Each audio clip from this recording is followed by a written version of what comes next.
రకాల చర్మ సమస్యలకు శాశ్వత పరిష్కారం ఈ శ్రీత 9281458181. ఆనాడు తెలంగాణ ఉద్యమంలో కరీంనగర్ పార్లమెంట్ లో నిలబడితే ఓడిపోతానన్న భయంతోని కల్వకుంట్ల చంద్రశేఖరరావు గారి కరీంనగర్ నుంచి పాలమూరు జిల్లాకు వలస వస్తే మహబూబ్ నగర్ పార్లమెంటు నియోజకవర్గంలో మనము గెలిపించి ఆశీర్వదించి పార్లమెంటులో నోరు లేకపోయినా పార్లమూరులో ఊరు లేకపోయినా చంద్రశేఖరరావు గారిని మనం ఎంపీగా గెలిపిస్తే ఆనాడు ఎంపీగా గెలిచి తెలంగాణ రాష్ట్రాన్ని తెచ్చినా అని చెప్పిండు.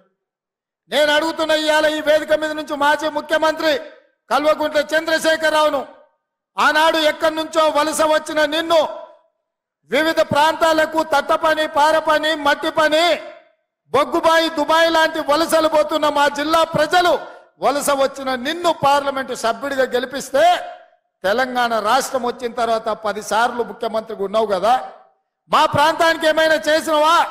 పాలమూరు రంగారెడ్డి ఎత్తిపోతల పథకాన్ని ప్రారంభించి కాంట్రాక్టర్లు కట్టబెట్టి 27,000 కోట్ల రూపాయల ఖర్చు పెట్టి 1 ఎకరాకు కూడా నీళ్లు ఇవ్వలేకపోయినావు. ఈ రోజు ఈ గడ్డ మీద ఈ ప్రజలకు నువ్వు క్షమాపణ చెప్పిన తర్వాతనే మళ్ళా ఈ జిల్లాలో నువ్వు ఓటు అడగాలి అని చెప్పి చంద్రశేఖరరావు గారిని గట్టిగా డిమాండ్ చేస్తున్నా. 10 సంవత్సరాల సుదీర్ఘ కాలం 1,000 కోట్ల రూపాయల ఖర్చు పెట్టినా అదనంగా 1 ఎకరాకు పాలమూరు రంగారెడ్డి ఎత్తిపోతలతో నీళ్లు ఇవ్వలేదు. మా ప్రజల్ని నమ్మించినావు, మా ప్రజల్ని నట్టేట ముంచినావు.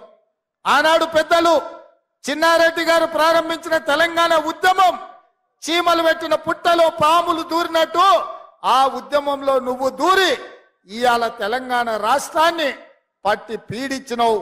అయినా ఈరోజు ప్రజలు చీదరించి ఓడగొట్టి ఇంట్లో కూర్చోబెడితే ఇంట్లో కూర్చోకుండా మళ్ళా సిగ్గు లేకుండా తగుదునమ్మా అని బయలుదేరిండు.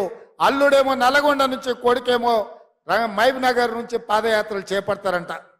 చీకొట్టినా సిగ్గు రాలే మీకు. ఈ జిల్లాలో 14 సీట్లుంటే 12 ఇట్ల బండకేసి కొట్టి బొంద పెట్టినా ఏ మోకం పెట్టుకొని పాలమూరు జిల్లాకు వస్తామని చెప్పి నేను ఈ వేదిక మీద నుంచి అడగదలుచు.